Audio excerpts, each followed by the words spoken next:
to open with a little exercise that we often do with our moms and with our kids when we're doing some integrated yoga and trauma treatment for domestic violence. We call it Shake It in 8.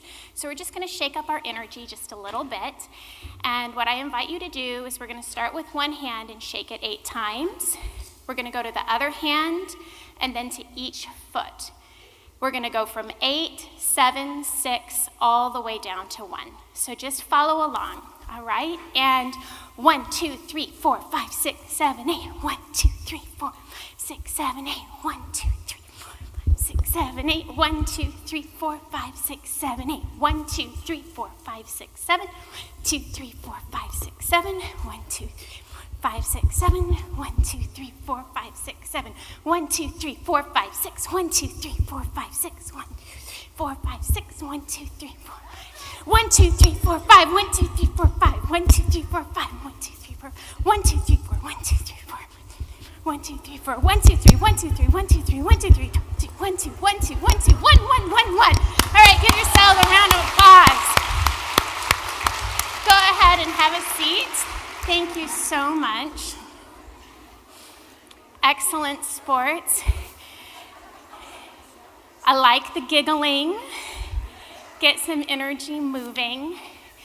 So as I was thinking about what to share today and our theme of Joyful Revolution, I'd like to share with you a little bit about why I would be someone up here talking about healing and talking about yoga, and share a little bit about my own personal revolution to where I came to this place.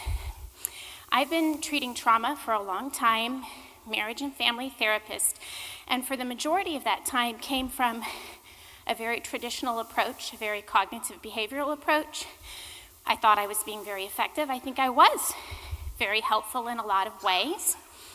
And then I was working at an agency with a full-time caseload of treating sexual assault, and some directors came up to me and said, "We're doing this wellness initiative, and we'd like you to lead this wellness initiative because we think some of our staff might be being traumatized by the work that we're doing."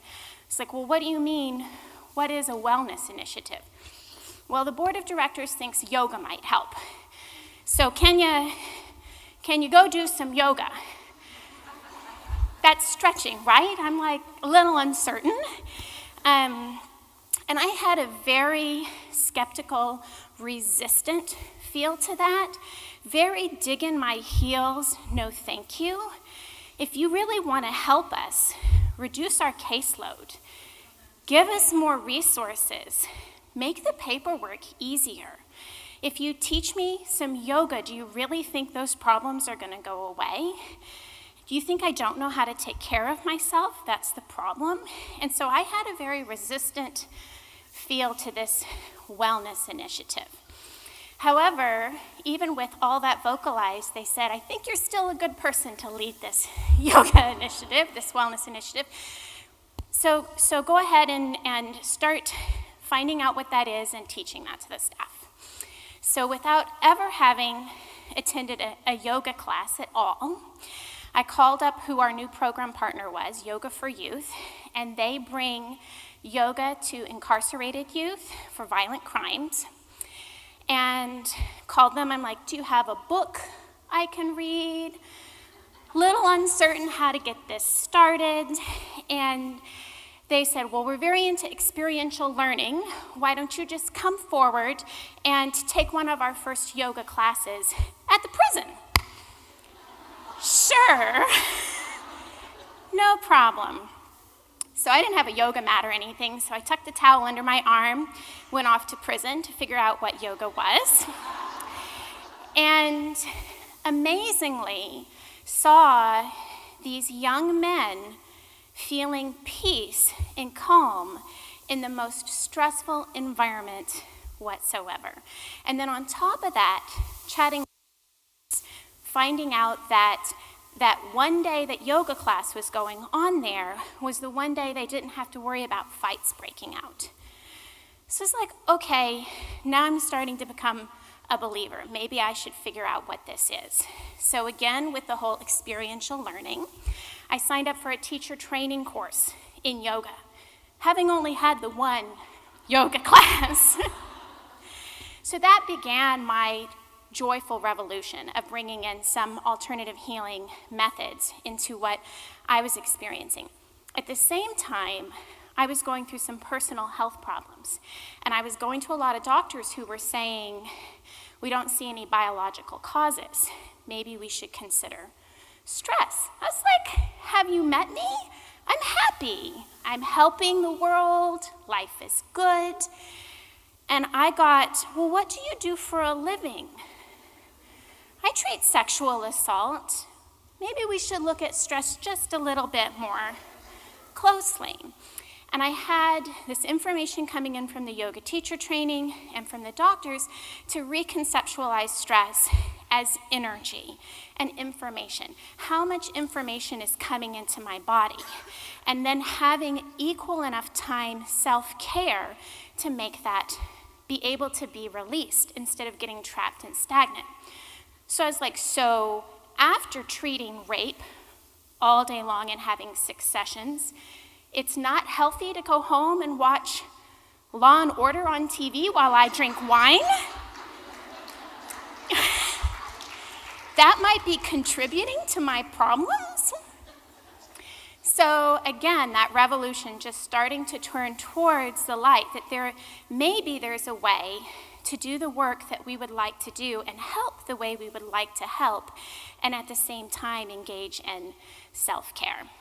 So this information, as it was coming into me, started to really dramatically change the way I did treatment and provided treatment, as well as the way I treated myself in my own personal life. Started doing a lot of integrating of yoga, stretching, and breathing into the treatment of trauma. And we were working at a lot of residential shelters.